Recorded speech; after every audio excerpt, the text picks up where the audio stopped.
like we have a lot of subjects in Nigeria, and like we are doing too much in this Nigeria education system. Why are we doing too much? Hello people, this is your girl Auntie Kudi. In this video, I'm going to be sharing with you the difference between teaching in the UK and teaching in African countries, Nigeria as an example. The analysis I'm going to be giving in this video will be based on, the researches I made when I was trying to, make my decision because of the, come and teach in the UK, come and teach in the UK that came up late 2022. I'm going to be sharing with you the things that I discovered. I'm going to be comparing UK teaching based on what I found out, and then teaching in African countries, Nigeria as an example, because I am a teacher in Nigeria. So yeah, that is what I'm going to be doing in this video. But guys, before I do that, let me take this off because I'm in Nigeria and right now we are experiencing it. So I'm not there yet, so I need to get it off. Okay guys, so I'm better now, right? Yeah, so let's get right into it. So I'm going to be talking about like 5 main points that are very important that you should look out for if you are trying to weigh your options. Number 1 is type of the students or pupils in terms of discipline. Number 2 is the lesson plan, because that is what you'll be using as a teacher. Then number 3, the lesson periods per day or per week, because that is what is going to let you determine if your work is going to be bulky or is going to be stress-free. Then another one is the salary, which is very, very important. You're leaving your job here, is it like, is it a wise decision to make? Because you have to compare the salary, right? Then the 5th one, the school time, because all this is going to determine if it is a very, very hygienic, positive thing for you. School time, lesson plan, periods per week that you'll be taking, so that you know what you're getting into, if it's not going to affect you, if it's not going to be too much on you and stuffs like that. So those are the 5 main areas we're going to be looking at. Now let's go. The first one is discipline. The type of student or pupil, because this is what is going to help you determine if you can cope in the system. And at a particular time, there were essays here and there saying that okay, students, there are lots of videos that came up that students bully teachers and all of that, started creating fears in people who wish to go or something like that, wish to consider the offer. So the thing is, I'm going to be comparing the discipline in UK schools and discipline in Nigeria schools, covering African countries and all. So yeah, in UK, when I search for disciplines in UK, discipline measures in UK, this is what it brought out. I'm going to be putting it on the screen right now. You're seeing it on my screen right now. Those are the things it brings out for discipline when you want to discipline a pupil or a student. It is called sanction. The first one is telling off. I'm not sure what they mean by telling off, but telling off might just mean maybe confronting the student or telling them off. When you tell someone off, like you shun them, or I don't know if it is another, a refined name for rebuke. I don't know if telling off is a refined name for rebuke, but I know telling off is just like when you, like, she told me off, like she tell me off, like English. Yeah, like just when you tell someone off, you like shun them, you like tell them to, shut up in a refined way, something like that. So that is telling off. Then the second way you can discipline is a letter home. So that is when a pupil or student did something, you write them a letter to their parents or guardian, and you be like, their sisters and so your child did this in school and did this in school, this is maybe they should caution the child or something like that. Then the third one, removal from class or group. That is, if a child should do something to punish them, you like send them away from the class, or if they're part of a group, you remove them from that group. And I think being in a group means you're going to get an amount of mark at the end of the whole term. So maybe that child will not be liable to that mark from the group. So removal from class or group, that is another way to discipline a child. Confiscation of inappropriate materials. Yeah, maybe if you found an inappropriate material with a pupil student, you confiscate it, you collect it from them, you seize it from them, like a phone, an iPad, AirPod, just anything that they should not have brought to school. Then you confiscate. That is another discipline measure. Then another one is detention, which I think we all know is very popular. It's very popular. We know that they do it over there. So that's detention. They like take them after school hours. They'll be in a particular class, or maybe during school hour they'll be in a particular class, just not talking, not do anything, or the teacher in charge can put them to an activity, an annoying one that the pupil or student will not want to come back another time. So that is detention. Now that is UK discipline. Now to Nigerian discipline. What we do in Nigeria as discipline is majorly to flog. Yes, is majorly to flog. That is what teachers do. They flog. And in case where teachers do not flog, they ask for the parents of the child. If the teachers majorly flog, yeah, we majorly flog. But when it is like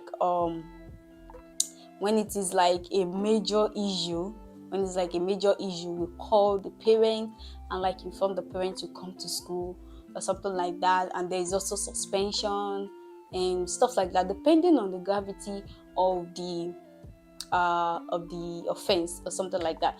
However, some teachers do not do it. Even schools in Nigeria do not accept flogging. They do not take flogging.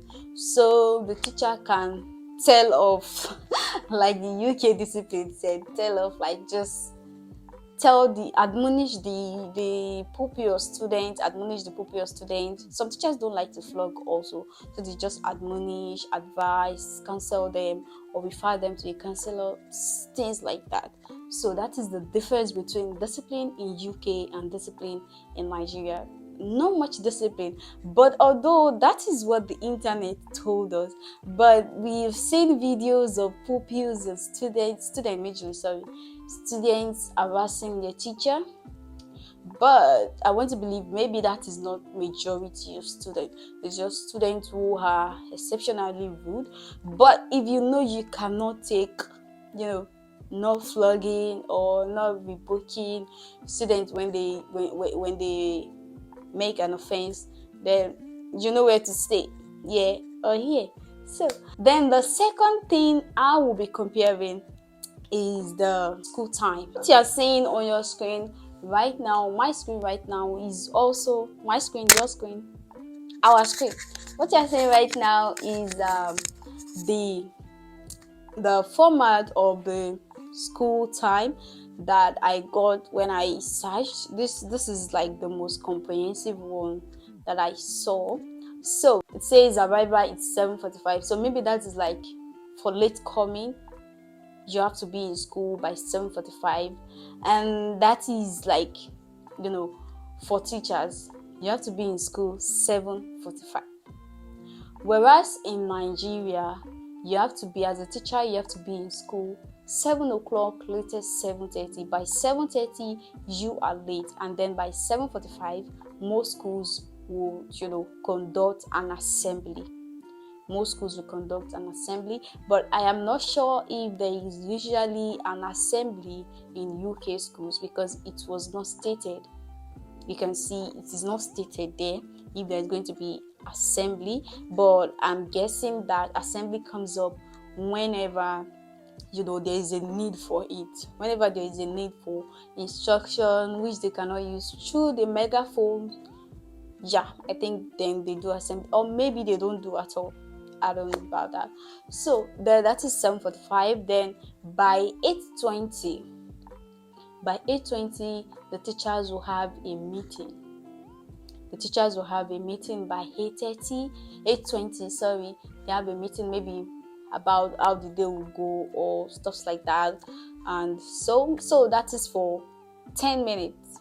That is for 10 minutes. But whereas in Nigeria, to my best of knowledge, teachers, they also have meeting after assembly. So after the assembly is 8 o'clock till 8 o'clock. So after 8 o'clock, by 8 o'clock, teachers will, just gather, and then maybe there's an information the head teacher wants to share. The head teacher will share it. The head teacher will share it, and then they will dismiss. So then in UK schools, by 8:30, the day begins. By the day begins, I don't know, maybe the teachers will go into the classroom and start preparing their pupils or students for the day's activities, because that is not when lesson starts. So that 8:30 might be for register, name callings and all of that, which is also applicable in Nigerian schools. But that is 8 to 8:15. That is 8:15. So in Nigerian schools, by 8:30, lessons already starts. Yeah. But in UK schools, lesson begins by 9 o'clock. Lesson begins by 9 o'clock. So that is giving the teacher enough time to, plan their day or how their activities is going to be like. So I think that is very, very, feasible. That is very, very encouraging. I don't know what to use. When morning class begin 9 o'clock, it's going to end 12:30. That is like 10, 11, 12, like 3 hours, 30 minutes. So morning class is going to last for 3 hours, 30 minutes. So don't forget, each period is like 50 minutes. 50 minutes for each period. So morning class is going to last till 12:30, and then by 12:30 there will be lunch break. So there will be lunch break and for 30 minutes. Then when it is 1 o'clock, by 1 o'clock, the afternoon lessons will begin. Whereas in Nigeria, in most schools in Nigeria, primary schools, their break time is 11:20. While for secondary schools, their break time is 11:40. So that is the break period in schools. But in UK schools, it is 12:30. So I feel that is a little bit late. But we don't know, maybe they take breakfast from home, or there's a particular period the teacher lets them take breakfast or snacks or something like that. Yeah. So afternoon lesson begin back by 1 o'clock. So when it begins back by 1 o'clock, it's going to end by 3 o'clock. That is another 3 hours. And then after these 3 hours, by 3 o'clock, children or pupil students can go home. Meanwhile, in Nigerian schools, school closed by 2 p.m. And that 2 p.m., then, or 3 p.m., then those who want to have lessons will have it till 4 or 4:30 p.m. 4 or 4:30 p.m. So that is it. But in UK schools, when the school closed by 3 o'clock, the teachers don't go home. The pupils can go home, but the teachers cannot go home. You have to stay to plan your next day activity, your lesson plan. You plan it, you know what you want to teach next, and then maybe mark some assessment you gave the pupils or student. You mark it, and then before you go home. So that is going home by 5 o'clock. So in UK schools, teachers go home mostly by 5 o'clock. Teachers go mostly by 5 o'clock. Yeah. But in Nigerian schools, when school close 4:30, 4 o'clock, teachers can also go home. Yes, teachers can also go home, because it is expected that along the classes, as you're taking lessons, you are also planning for the next day. because in Nigerian schools it is expected that before the school closes, you must have submitted and marked the lesson note you're going to use to teach the next day. So I feel that is also applicable for UK schools, because when they close by 5 o'clock, maybe their supervisor or a teacher is going to might have marked their lesson plan or assess it by that time. So it is now your choice. Nigerian schools close by 4 o'clock, 4:30. UK schools close by 5 o'clock p.m. Mostly the teachers close by 5 o'clock p.m. So I feel like the difference is not so much. Like, it's just why you're closing by 5 is just to help you plan ahead for the next day, which is acceptable. That is it for the school time. Now let's move to the lesson plan. So while browsing, I saw like two lesson plan format for the UK schools, and I'm going to be putting it on the screen right now. And they are not so clear, but they're not so clear because of the copyright infringement. But I feel like there is one that is actually similar to the Nigeria lesson plan. So I'm going to put like a lesson note of Nigeria, a Nigerian lesson note. I'm going to put it on the screen also, so you're just going to look at it for some minutes by yourself. So there is duration, there is the subject, there is the topic. You'll see there is a learning outcome, which is also the behavioral objective in Nigeria. So like what at the end of the lesson, what the pupil would have learned or something. That is learning outcome in UK, and that is behavioral objective in Nigeria. So, and then it moves on to previous knowledge. And then presentation. There is also reference book. It is in the UK, it is in Nigeria. There is reference book. I feel like it is similar. Yeah, it is similar. It is very similar. So I feel if you are already a teacher in Nigeria, and then you are very familiar, you know how to write lesson note very well in Nigeria, then you won't have a problem with the UK lesson plan, or with the UK lesson plan, although it might be slightly different from your school format. So you just have to get it and then imbibe yourself in it. What I feel will be a little bit difficult, not so difficult, is the way you deliver, because in UK schools we know that you must make use of instructional material. You have to be practical, very very practical. You have to explain vividly to the student, because there is no even time. I don't think they copy notes like in Nigerian schools. We write on the chalkboard the topic, we keep writing, then we use some minutes to explain. But in UK schools, I feel like they explain. Yeah, that is what they do. The students don't just sit and start writing. To the best of my knowledge, they don't sit and start writing, copy notes. They listen. So you have to be able to explain vividly to them, give them something they can remember, give them a way that they can remember the lesson on and on. So I feel you need to do more there, use instructional materials. But if you're an effective teacher in Nigeria, you won't have problem with this. So moving to the next one, which is the teacher's lesson period per day. So I'm concerned about this. In Nigeria, there are 8 periods per day.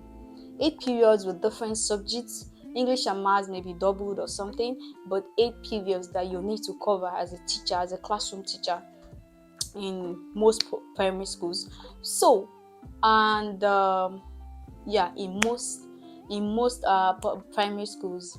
So you have to copy lesson note for all of them if you are the only one taking your class. In the case where you are lucky and you're two, you split the lessons to half and all of that. So that might be just 4 or something. So it keeps me wondering, like, how many periods do you have to prepare for in UK schools as a single teacher? Let's quickly look at the timetable. I have timetable for grade 4 and then class 4, grade 4 and grade 7.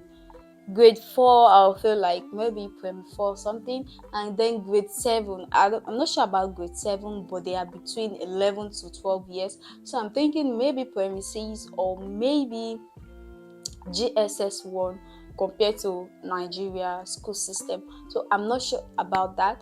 But then yeah, grade 4 and grade 7 timetable. If you look at the timetable as it is on the screen right now, it is a little bit, I feel like the subjects are not much.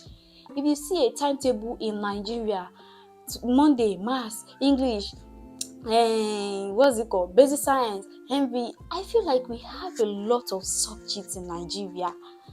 And like we are doing too much in this Nigeria education system. Why are we doing too much? Look at the timetable of a UK school. Look at it. We are doing too much in Nigeria. Why are we doing too much? And we are not even the most academics in the world. So why are we doing too much? I feel like we're taking our children through a lot of stress just to know what, just to be what. And then there is other countries not doing much and they're achieving more. Why? So this is the timetable, and I feel like these periods that they have are just, they even put maths in afternoons. If you check the grade 7, there is maths in the afternoon classes, and morning class is just like, you read recess. Just check it out. It's on the screen. Just see a timetable for maybe primary 6 or GSS1. Like, are you kidding me? Seriously. So I feel like their lesson timetable is very, very like very, very good. It's like very, very visible for a teacher to work with. If you are the only one teaching grade 4, grade 7 with this timetable, I don't think you'll have problem, or not too much problem. Yes, not too much problem. In Nigeria, and you're a single teacher in a primary school class, you will work. In fact, you'll not be able to complete all the lesson notes. You will feel used. For what? For what exactly? Like, seriously, I feel we need to do something about this Nigerian education system. Yeah, no. So that is the lesson plan. And then I did not really get the periods, but I saw here and there saying 4 periods per week. A teacher can have 4 periods per week. That is visible, maybe that is for secondary school. But what I actually got from the Teachers Union in UK is the NASUWT. It says that a teacher should use 1,265 hours, which should not be more than 196 days in a year. So in a year, a teacher should come to school 196 days. That is then it goes further to say 39 weeks. 39 weeks. When I calculated 39 weeks, it's like 9 to 10 months. So ideally also in Nigeria, a teacher comes to work for 9 months, I guess, because let's say one month for each term, not up to 3 months, 2.5 to, let me see, yeah, let's just say roughly 3 months. A teacher does not go to school for 3 months, so 3 minus 12, that is also 9. So it's like, it is balanced. So the amount of time you come to school as a teacher in Nigeria is the amount of time you come to school in UK. So that is like 9 to 10 months roughly.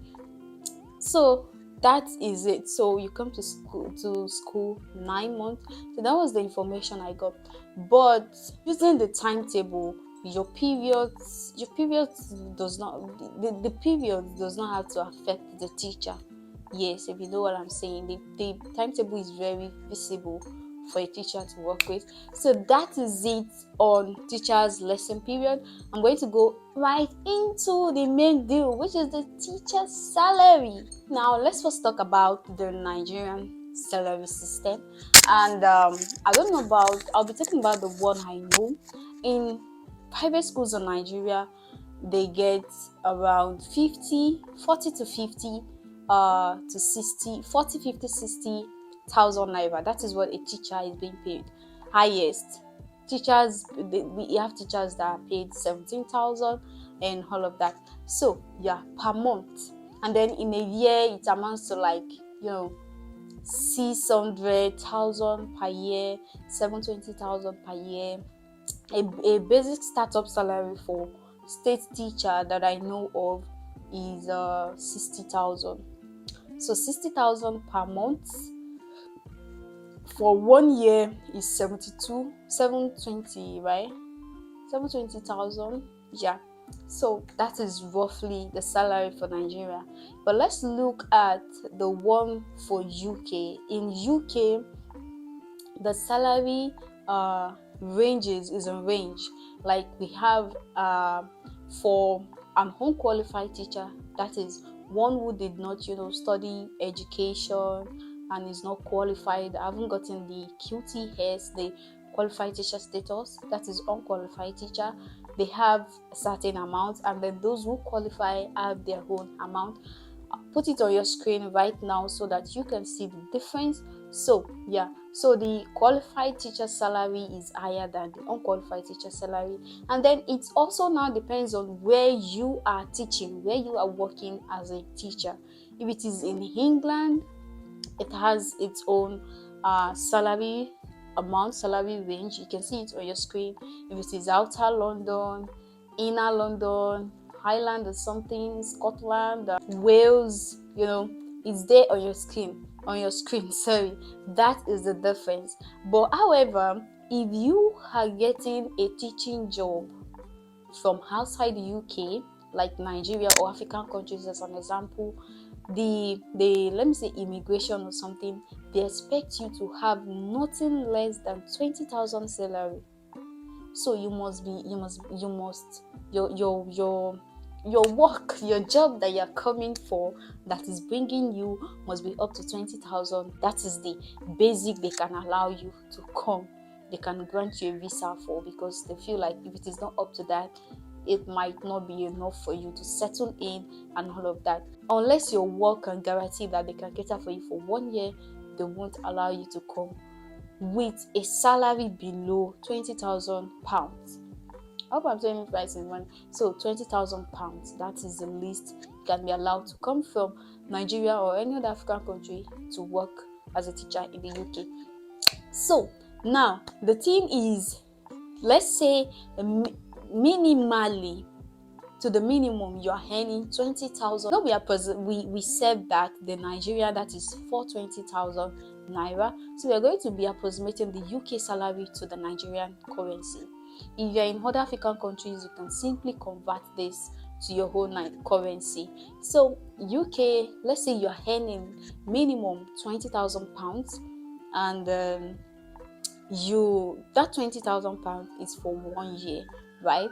It's for 1 year, and that is approximately, as at the time I checked, it is 11 million and 300 blah blah blah. So that is 11,300,000 plus thousand naira. That is the amount you are earning in a year. So it's like you're earning 11 million in a year. Now let's break this down to monthly. 20,000 divided by 12 is 2,222.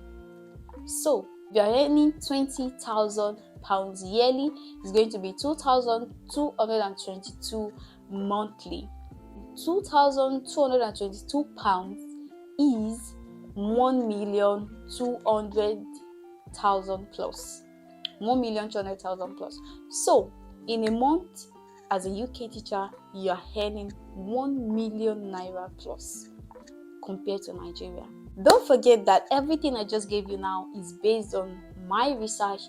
You can also make yours, or you can also tell me more about what is applicable in your country or in the UK. Thank you for watching this video. Bye bye.